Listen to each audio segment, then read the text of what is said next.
শুরুতেই বলতে চাই, এটা কোনো ক্লিকবেইট ভিডিও নয় যে থাম্বনেইলে লেখা রয়েছে কিছু আর বলা হচ্ছে অন্য কিছু।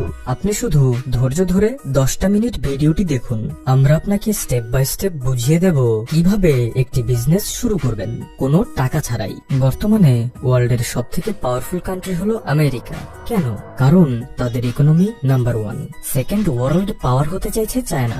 কিভাবে? অর্থনীতির সমৃদ্ধি ঘটিয়ে। কিন্তু আপনি জানলে অবাক হবেন, একটা সময় পৃথিবীর নাম্বার 1 ইকোনমি ছিল ভারতবর্ষের দখলে, মানে ভারত, পাকিস্তান ও বাংলাদেশের। ওই সময়ে ভারতবর্ষকে সোনার হরিণ বলা হতো।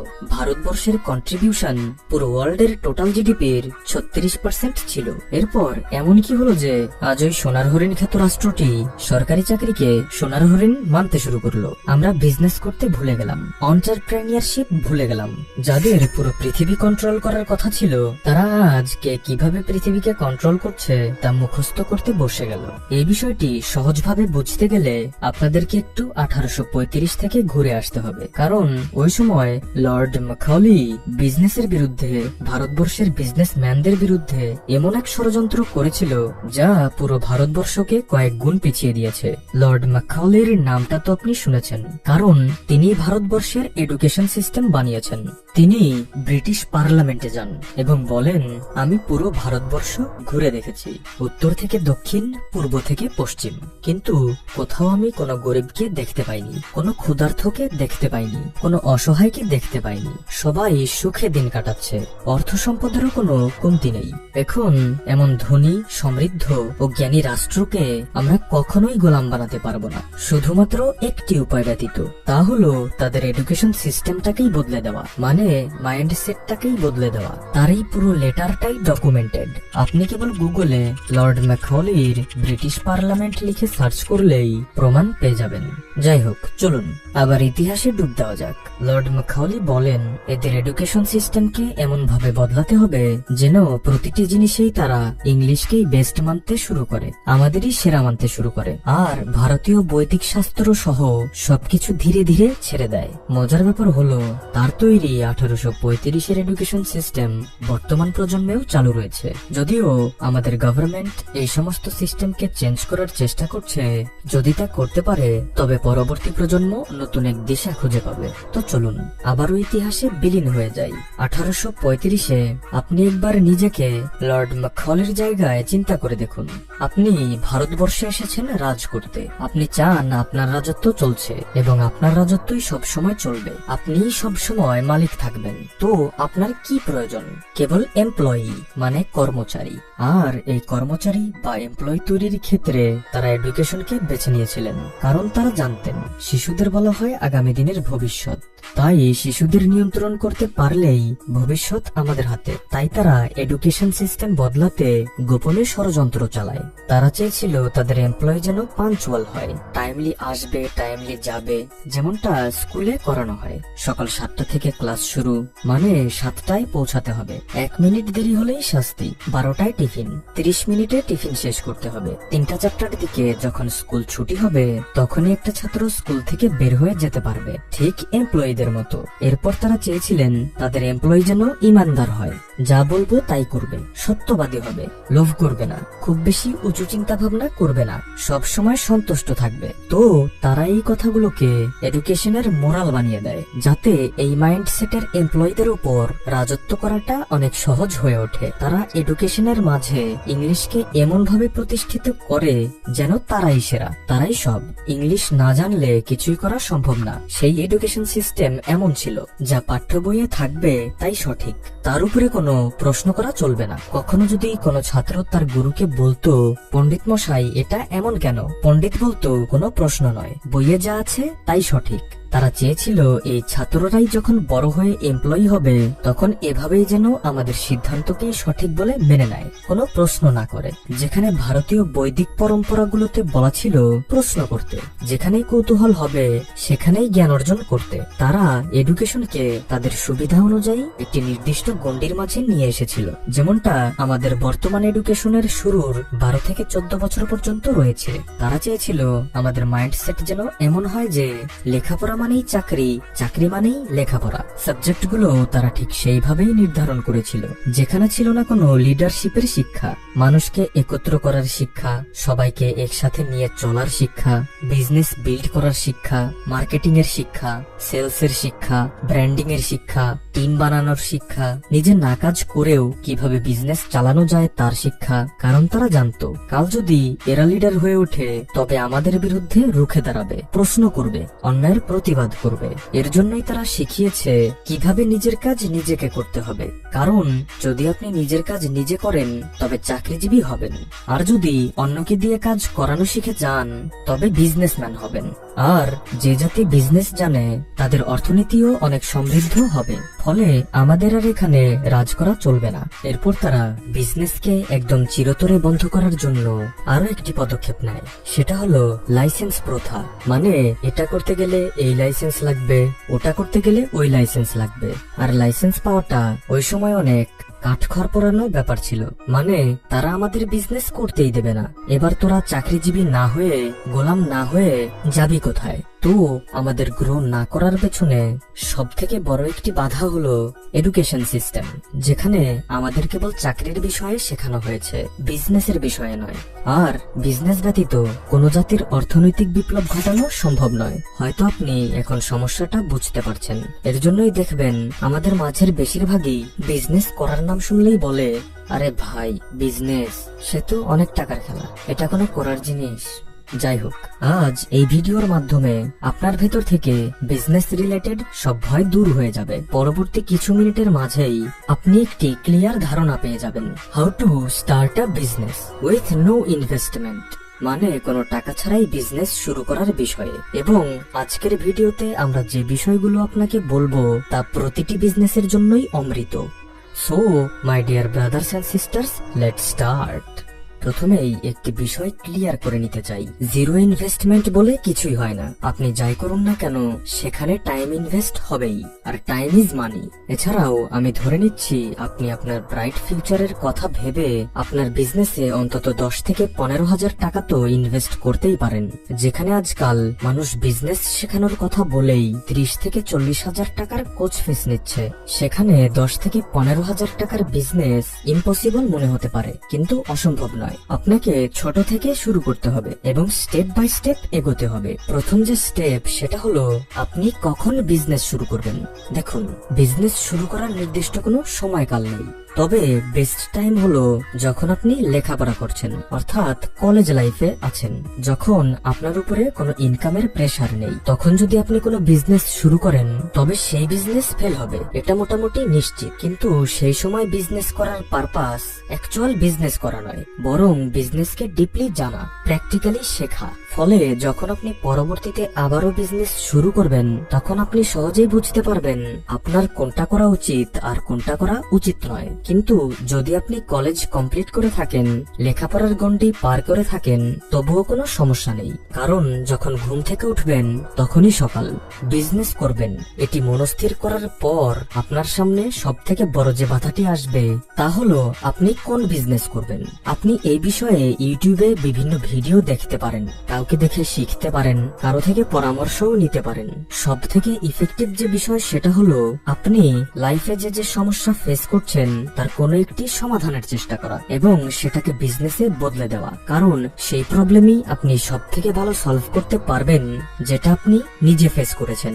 যেমন এমবিবিএ চায়ওয়ালা ফিল করেছিলেন ইন্ডিয়ান মানুষ চা খেতে খুব ভালোবাসে, ফলে চায়ের দোকানগুলোতে সব সময় ভিড় লেগেই থাকে। তাই তিনি একটু ডিফারেন্ট চিন্তা করেন, কেমন হবে যদি একটি সুন্দর পরিপাটি এসি রুমে বসে মানুষ চা খেতে পারে, সেটাও একই প্রাইস মূল্যে, তবে কেমন হয়? যেমন চিন্তা তেমন কাজ। তিনি তার পরিকল্পনা অনুযায়ী একটি শপ খুলে ফেলেন।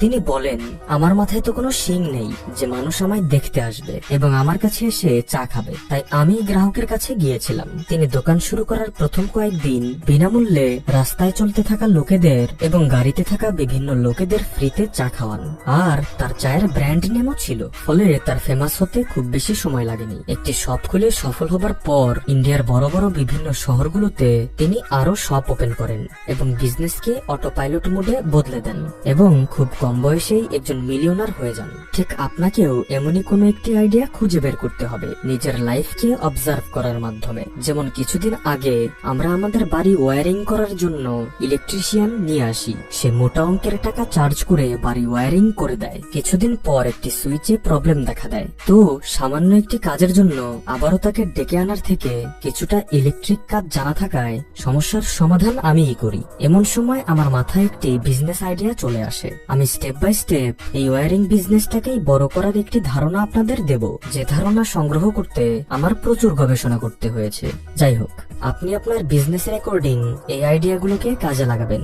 আপনাকে প্রথমে কোনো জায়গা থেকে ইলেকট্রিকের কাজ শিখতে হবে এবং খুব কম টাকা ইনভেস্ট করে প্রয়োজনীয় কিছু যন্ত্র সামগ্রী কিনতে হবে। ফলে যদি আপনি বিজনেস নাও করতে পারেন, তবুও নিজের বাড়ির সমস্যাগুলো তো সমাধান করতে পারবেন। এতে আপনার ফ্যামিলি ও পকেট দুটোই খুশি থাকবে। আরেকটি কথা মনে রাখবেন, আপনি যে কাজই শুরু করুন না কেন, এই দুনিয়ার মানুষ আপনার উপর অবশ্যই হাসবে। সন্দীপ মাহেশ্বরীর ওই কথাটি ভেবে এগিয়ে যাবেন।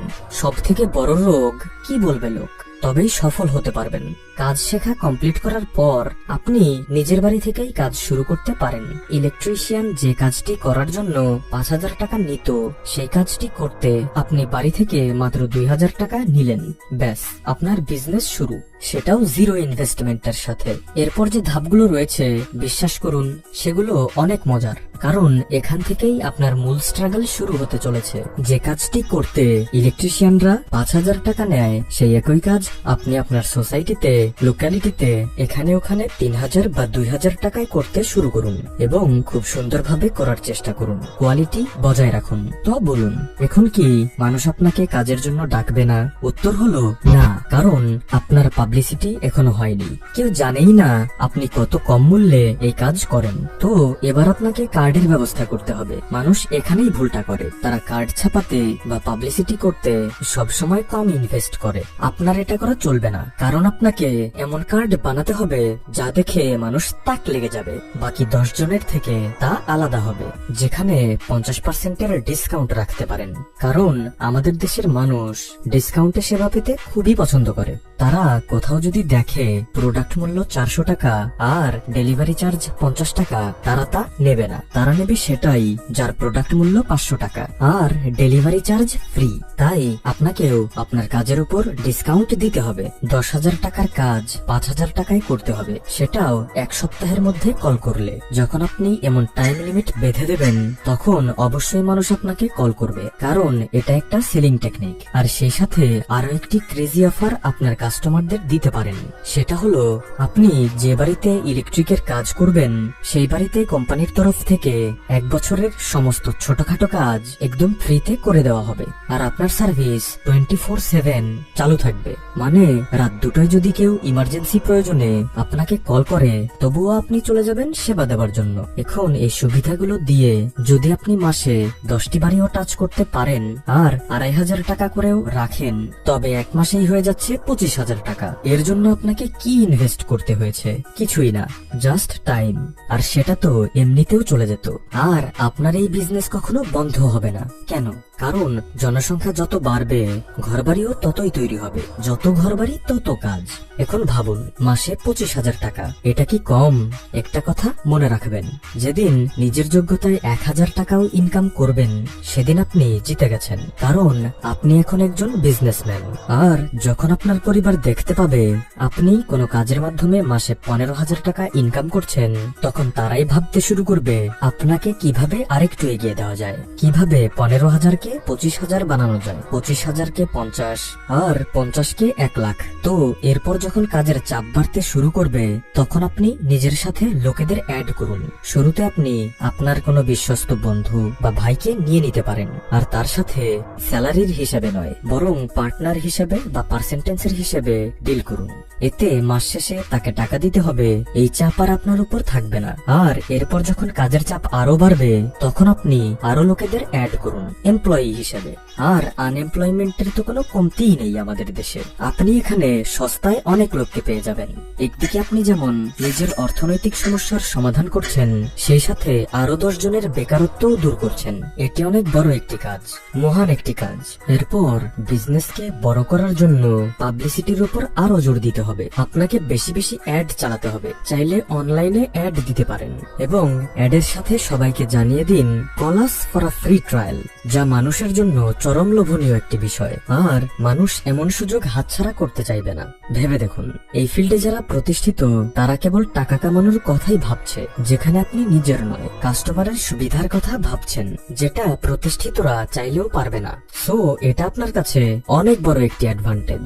ধরুন আপনি কোনো একটি কাজের জন্য 10টি কোম্পানির নাম্বার জোগাড় করলেন, যেখানে লেখা রয়েছে কল করুন 5000 টাকার সেবা নিতে, কল করুন 3000 টাকার সেবা নিতে, ইত্যাদি ইত্যাদি। এমন সময় হঠাৎ আপনার চোখ পড়লো একটি নাম্বারে, যার পাশে লেখা রয়েছে call us for a free trial. তো আপনি কাকে কল করবেন? আপনি যদি বোকা না হন, ফ্রিতেই কাজ করাতে চাইবেন। এভাবেই অ্যাডভার্টাইজমেন্ট করে একজন বিজনেসম্যান, যেখান থেকে সরে আসা কাস্টমারের পক্ষে সম্ভব হয় না। যখন ফ্রি ট্রায়ালের জন্য কল আসবে, তখন আপনি 5 রুমের 1 রুম কমপ্লিট করে বলবেন, আপনি কি আমাদের কাজে সন্তুষ্ট?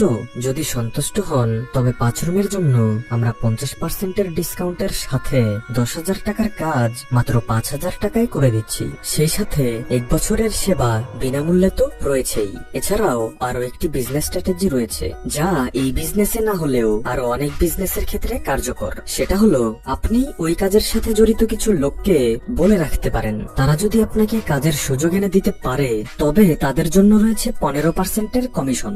এখন অনেকে বলবে, সব যদি ফ্রিতে করি তাহলে আমাদের কি থাকবে? দেখুন ভাই, প্রথম 2-1 বছরে আপনাকে মার্কেটটা ধরতে হবে, সবার কাছে পৌঁছাতে হবে, যেন পরবর্তীতে এই কাজের জন্য সবার প্রথমে লোকেদের মাথায় আপনার নামটাই আসে। এরপর যখন আপনি প্রচুর জনপ্রিয়তা পেয়ে যাবেন, তখন সুবিধা অনুযায়ী আপনার সার্ভিস রেটটা বাড়িয়ে দিতে পারেন, কারণ ইনকামের জন্যই তো কাজ করছেন, চ্যারিটির জন্য তো নয়। এরপর আপনার যে বিজনেস, তার সাথে রিলেটেড আরো কিছু বিজনেস আপনার নিজের নিয়ন্ত্রণে নিতে পারেন। উদাহরণস্বরূপ আমরা আবারও ওই ওয়ারিং বিজনেসটাকেই নিচ্ছি। ধরুন আপনি হোলসেল রেট অনুযায়ী ইলেকট্রিকের বিভিন্ন প্রয়োজনীয় সামগ্রী ওয়ারিং এর কাজে লাগাতে তা কিনে আনলেন। নিশ্চয়ই জানেন ইলেকট্রনিক আইটেমের হোলসেল রেট অনেক কম।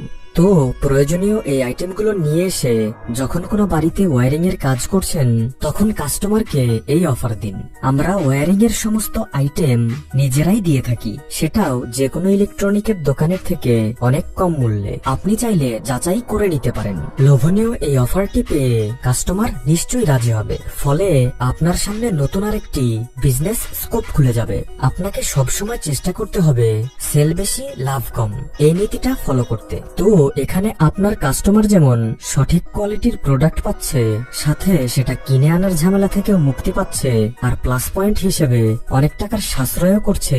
তবে কাস্টমার কেন আপনার কাজের উপর মুগ্ধ হবে না? যাই হোক, এবারে সময় এসেছে আপনার কাজকে, আপনার বিজনেসকে অটোপাইলট মোডে নিয়ে যাওয়ার। কারণ এত বড় বিজনেস সামলাতে গেলে আপনি ফ্রি সময় বা নিজের জন্য কোনো সময় বের করতে পারবেন না। তাই এমপ্লয়ীদের দিয়ে সঠিকভাবে কাজ করিয়ে নিজেকে চাপমুক্ত রাখতে হবে। আর বিজনেসের সব থেকে বড় যে পার্ট, সেটা হলো ইমানদার হওয়া, নীতিবান হওয়া। তবেই সবাই আপনার সাথে অ্যাড হতে শুরু করবে, সেটা কাস্টমার হোক বা এমপ্লয়ি। আর মানুষের যদি একবার বিশ্বাস অর্জন করতে পারেন, সবাই যদি বুঝতে পারে আপনি সৎ, নিষ্ঠাবান, কাউকে ধোকা দেন না, তবে মানুষ নিজে থেকেই আপনার সাথে কাজ করতে চাইবে, সেটাও সারা জীবনের জন্য। অন্যথায় নীতি ঠিক না থাকলে যত দ্রুত উপরে উঠবেন, ঠিক তত দ্রুতই নিচে পড়ে যাবেন। কারণ মানুষ তাদেরকেই ভালোবাসে যারা সৎ, ফেয়ার। আপনি আপনার এমপ্লয়ীদের যেভাবে কাজ করাবেন, ঠিক সেভাবেই সময় মতো বেতন দেবেন। সব সময় কাস্টমারকে ভালোর থেকে ভালো সার্ভিস দেবার চেষ্টা করবেন, আর সব সময় সফলতার জন্য ক্ষুধার্ত থাকবেন। এই ক্ষেত্রে মানুষ যে ভুলটা করে, সে ভাবে আমি যে এত পরিশ্রম করব, কই বড় বড় কোম্পানির ওনার, বড় বড় লিডার, তারা তো এত পরিশ্রম করে না। হ্যাঁ, তারা এখন করে না, কারণ তারা সফল। কিন্তু তারা যখন শুরু করেছিল তাদের তখনকার পরিশ্রম দেখলে আপনি অবাক হয়ে যেতেন। বিল গেটসের বন্ধুরা বলে, আমরা তাকে টানা 2-3 দিনও না ঘুমিয়ে কাজ করতে দেখেছি।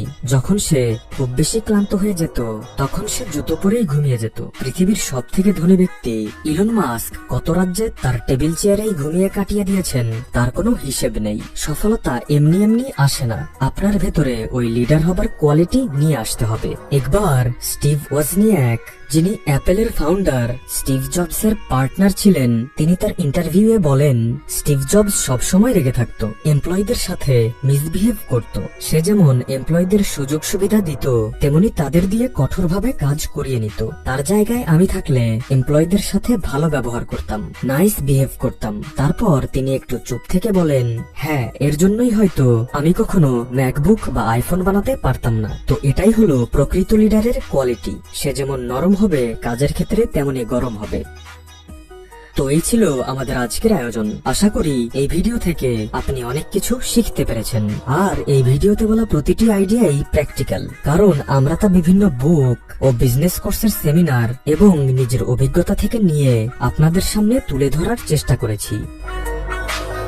ভিডিওটি ভালো লাগলে লাইক করবেন, কমেন্টে আপনার মতামত